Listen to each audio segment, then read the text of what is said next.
Mind if I record our conversation? By all means.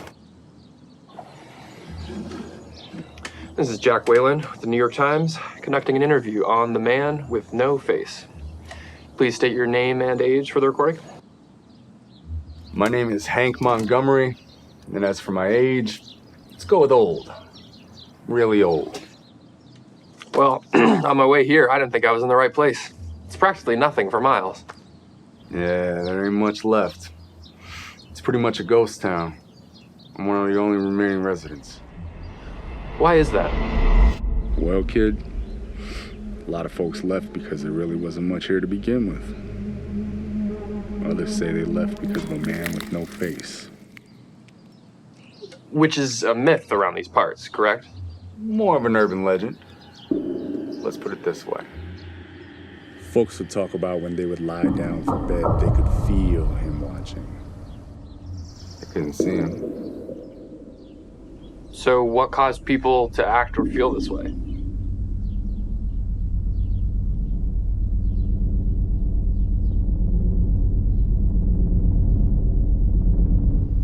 Some of them believed that the man would reveal himself before he took you. As for anyone that up and left town, well, no one has heard from them since. But the ones that stayed behind think they never really left. So how exactly did the man with no face take his victims? Kidnap them or something? I'm not entirely sure. There were disappearances, one after another. Word spread of a man. There were doubters. Most were afraid. Few tried to understand. What do you mean, understand? Well, most viewed the man with no face as some sort of satanic being. There was one man who decided to take a different approach. Does this man have a name? Townspeople only knew him as Monty. Monty decided the best way to understand was to embrace the man. So what happened? Well, few believe the stories he told, but supposedly, Monty didn't really sleep. Instead, he experienced something far different.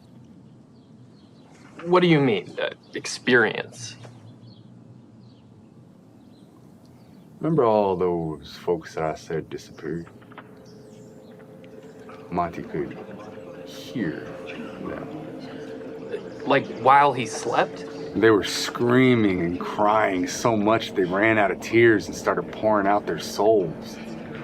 Some might call that a sad way to live, but Monty felt it was electrifying.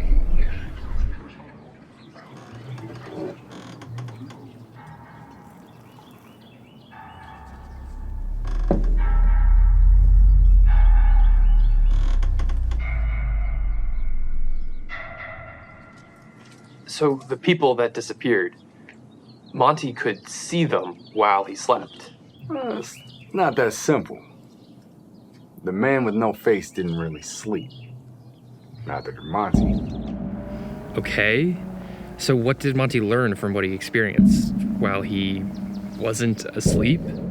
He learned about the sickness. The part of every human being that beckons to be called upon. It's that hideous part of us we refuse to face. The man with no face thrives on that. He gets off on it. Monty learned that the man had an objective. To tear the sickness out of all of us. Mostly he succeeded, because humans are weak. But Monty learned to control the sickness. All parts of what make us human are worth exploring. Or maybe they're only worth exploring if we're sick enough.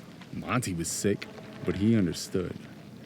Since the dawn of time, if humans couldn't understand something, they either chose to ignore it or fully utilize it, unaware of the potential consequences. You're not wrong. Monty believed he was free, but no one spoke to him after that. Most would look in his eyes and see what they feared most. But the reality is, nobody's happy. And if you think you are, you're lying to yourself.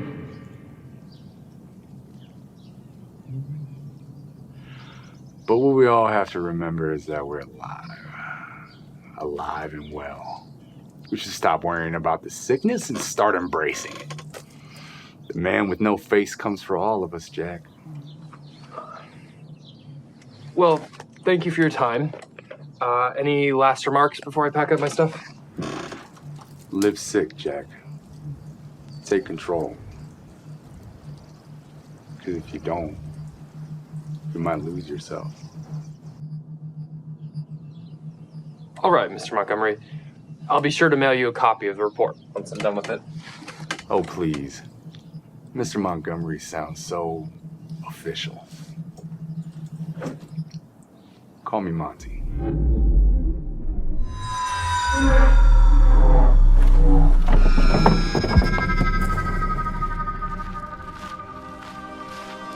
His heart is dried up. It doesn't feel, doesn't live, doesn't beat.